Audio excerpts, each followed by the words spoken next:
என்ற பேய் எப்படியாவது சொர்க்கத்திற்குள் நுழைய வேண்டும் என்று பல நாட்களாக முயற்சி செய்து கொண்டிருக்கிறது. சொர்க்கத்தின் காவலாளியான சீது தாத்தா சாப்பிட்டு விட்டு தூங்குவதை பார்த்து லல்லு திருட்டுத்தனமாக உள்ளே நுழைய பார்க்கிறது. லல்லு தன்னுள்ளே, நல்ல வேளை, சீது தாத்தா சாப்பிட்டு விட்டு நல்ல தூக்கத்தில் இருக்கிறார். இந்த வாய்ப்பை பயன்படுத்தி சொர்க்கத்திற்குள் நுழைந்து விடுகிறேன். பல நாட்களாக மரத்தில் தொங்கி தொங்கி நானே ஒரு தொங்கட்டான் போல மாறிவிட்டேன். அவன் உள்ளே நுழையும் போது காவலாளிகள் பார்த்து விடுகிறார்கள். காவலாளி, யாரது யாரது அங்கே? ஓ, லல்லுவா, நீ மீண்டும் சொர்க்கத்திற்குள் நுழைய பார்க்கிறாயா? நில், நில், பிடியுங்கள் அவனை. மைதானத்தை தாண்டி அவனை துரத்துங்கள்.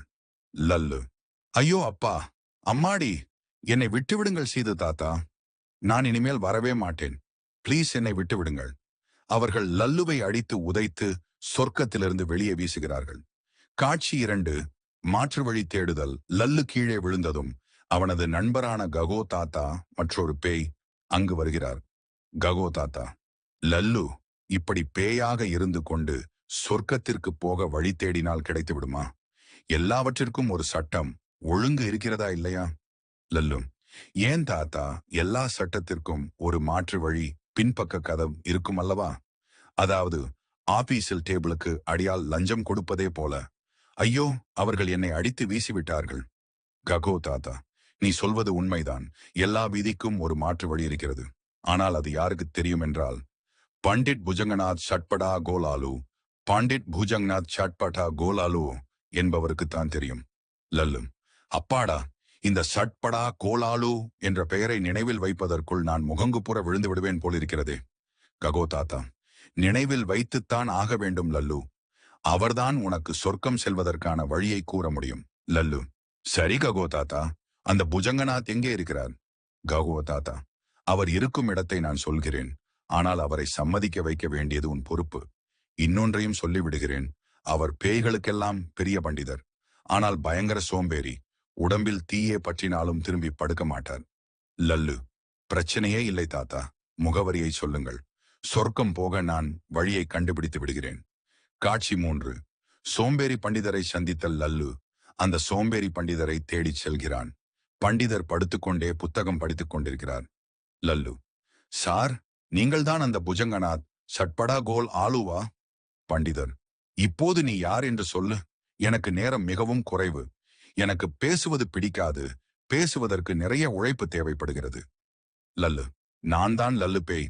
சொர்க்கம் செல்வதற்கான பைபாஸ் ரூட், மாற்று வழி ஏதேனும் இருந்தால் சொன்னால் நன்றாக இருக்கும். பண்டிதர், நீ காத்திருக்க வேண்டும். முதலில் நான் இந்த புத்தகத்தை படித்து முடிக்கட்டும். அப்புறம் பார்க்கிறேன். அதுவரை நீ ஒரு வேலை செய். நான் 7 நாட்களாக எதுவும் சாப்பிடவில்லை. வெளியே இருக்கும் கிணற்றிலிருந்து எனக்கு கொஞ்சம் தண்ணீர் கொண்டு வா. அதை குடித்துவிட்டு புத்தகத்தை முடிக்கிறேன். லல்லு, 7 நாட்களாக சாப்பிடவில்லையா? கவலையை விடுங்கள். நீங்கள் படியுங்கள். மற்றதை நான் பார்த்துக் கொள்கிறேன். லல்லு பண்டிதருக்கு தண்ணீர் கொண்டு வருவதுடன் தனது மாயாஜால சக்தியால் அவருக்கு மசாஜ் செய்து விடுகிறான். தாடியை சவரம் செய்கிறான். விதவிதமான உணவுகளை தயார் செய்து கொடுக்கிறான். பண்டிதர் கண்ணாடியில் தன் முகத்தை பார்த்து, அடடா, இது யார்? இது நான் தானா? பல வருடங்களுக்கு முன்னால் நான் இப்படித்தான் இருந்தேன். வாவ், நீ பெரிய வேலைக்காரனாக இருக்கிறாயே. லல்லு, டென்ஷன் வேண்டாம் சார். பண்டிதர், அப்பாடா, இவ்வளவு உணவையும் யார் சாப்பிடுவது? இதை சாப்பிடவே நிறைய உழைப்பு வேண்டுமே. சரி, நீ மிகவும் நல்ல பையன் லல்லு. நீ என்னிடம் என்ன கேட்க வந்தாய் என்று சொல். லல்லு, சொர்க்கம் போவதற்கான வழியை சொல்லுங்கள் பண்டிதர் அவர்களே. பண்டிதர், சரி, நான் இந்த புஸ்தகத்தை முடித்ததும் சொல்கிறேன். சிறிது நேரத்திற்கு பின் சொர்க்கம் செல்ல வேண்டுமானால் நீ ஒரு உயிருள்ள மனிதனை ஏற்பாடு செய்ய வேண்டும். அவன் ஏற்கனவே சொர்க்கம் செல்ல தயாராக இருக்க வேண்டும். உயிருள்ள மனிதன் சொர்க்கத்திற்கு சென்றால் அவனை காவலாளிகள் தடுத்து நிறுத்த முடியாது. அவனோடு சேர்ந்து நீயும் உள்ளே நுழைந்து விடலாம். அவ்வளவுதான், வேலை முடிந்தது. லல்லு, திட்டம் நன்றாக இருக்கிறது. சுயமாக சொர்க்கம் செல்ல விரும்பும் ஒரு மனிதனை நான் கண்டுபிடிக்க வேண்டும். காட்சி 4, தற்கொலை செய்ய துணியும் மனிதர்களை தேடுதல். லல்லு பூலோகத்திற்கு வந்து வாழ பிடிக்காமல் சாகத் துணியும் மனிதர்களை தேடுகிறான். குறைந்தது 3 பேராவது வேண்டும் என்று நினைக்கிறான்.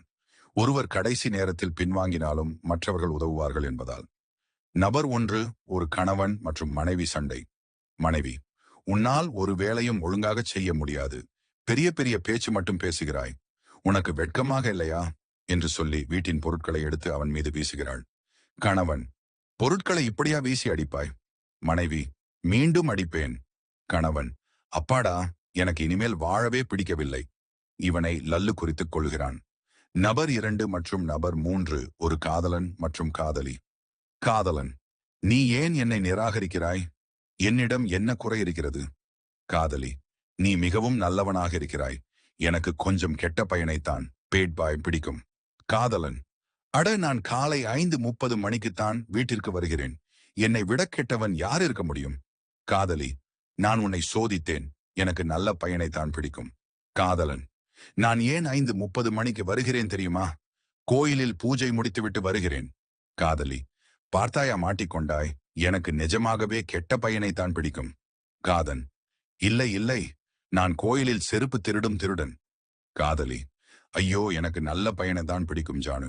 காதலன், நான் ஏன் செருப்பு திருடுகிறேன் தெரியுமா? அதை விற்று ஏழைகளுக்கு உணவளிக்கிறேன்.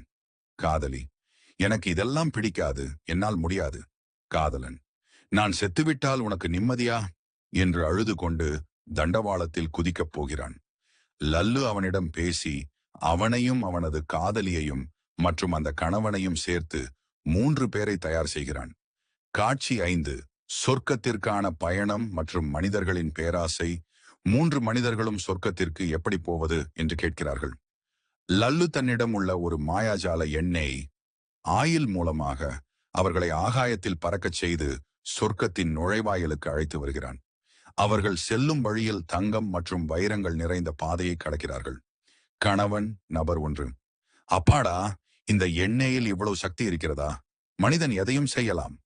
அப்போது அவன் வழியில் இருந்த தங்கத்தை பார்த்து விடுகிறான். லல்லு, என்ன ஆச்சு?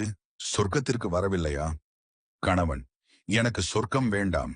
என் மனைவிக்காக இந்த தங்கத்தை எடுத்துக்கொண்டு போனால் அவள் எல்லாவற்றையும் மறந்து விடுவாள். நான் அதிலேயே மகிழ்ச்சியாக இருப்பேன். சொர்க்கத்தை விட இந்த தங்கம் மேல் என்று தங்கத்தை எடுத்துக்கொண்டு ஓடிவிடுகிறான். லல்லு, நல்ல வேளை, நான் கூடவே இன்னும் 2 பேரை அழைத்து வந்தேன். அடுத்து காதலியும் வைரத்தை பார்த்து விடுகிறாள். காதலி, லல்லு பாய், நான் இந்த வைரங்களை எடுத்துக்கொண்டு பூலோகத்திற்கு திரும்பி போகிறேன். சொர்க்கத்தை விட வைரம் சிறந்தது. டாட்டா, பை பை என்று அவளும் ஓடிவிடுகிறாள். இப்போது காதலன் ஜெகதீஸ்வர் மட்டுமே மிஞ்சியிருக்கிறான். லல்லு, ஏன் தம்பி, நீயாவது வருவாய் அல்லவா?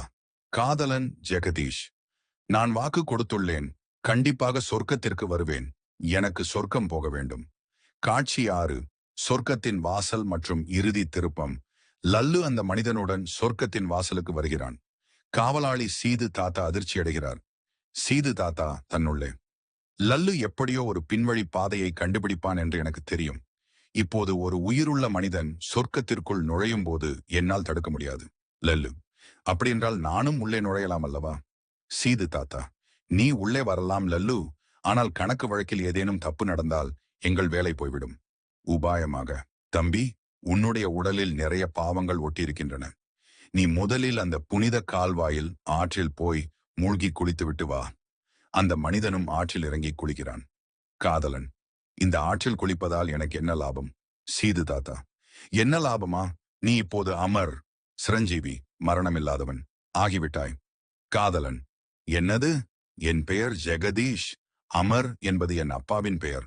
சீது தாத்தா, அப்படி இல்லை தம்பி, இனி உனக்கு மரணமே கிடையாது என்று அர்த்தம்.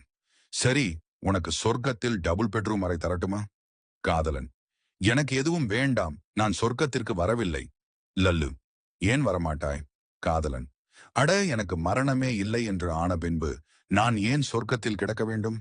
நான் பூலோகத்திற்கே திரும்பிச் சென்று வழியில் உள்ள தங்கம் மற்றும் வைரங்களை எடுத்துக்கொண்டு ஜாலியாக வாழ்வேன். சொர்க்கத்தை விட மரணமில்லா பெருவாழ்வும் தங்கம் வைரமும் தான் சிறந்தது என்று அவனும் ஓடிவிடுகிறான். லல்லு தலையில் அடித்துக்கொண்டு, ஐயோ அம்மா, இப்போது நான் மீண்டும் சொர்க்கத்திற்குள் போக முடியாதா? சீது தாத்தா, உன்னால் போக முடியாது லல்லு. மனிதனின் பேராசைதான் மனிதனை மீண்டும் மீண்டும் சொர்க்கத்திலிருந்து பின்னுக்கு தள்ளிவிடுகிறது என்று கூறி சிரிக்கிறார். லல்லு சொர்க்கத்திற்கு வெளியே ஏமாற்றத்துடன் நிற்கிறான்.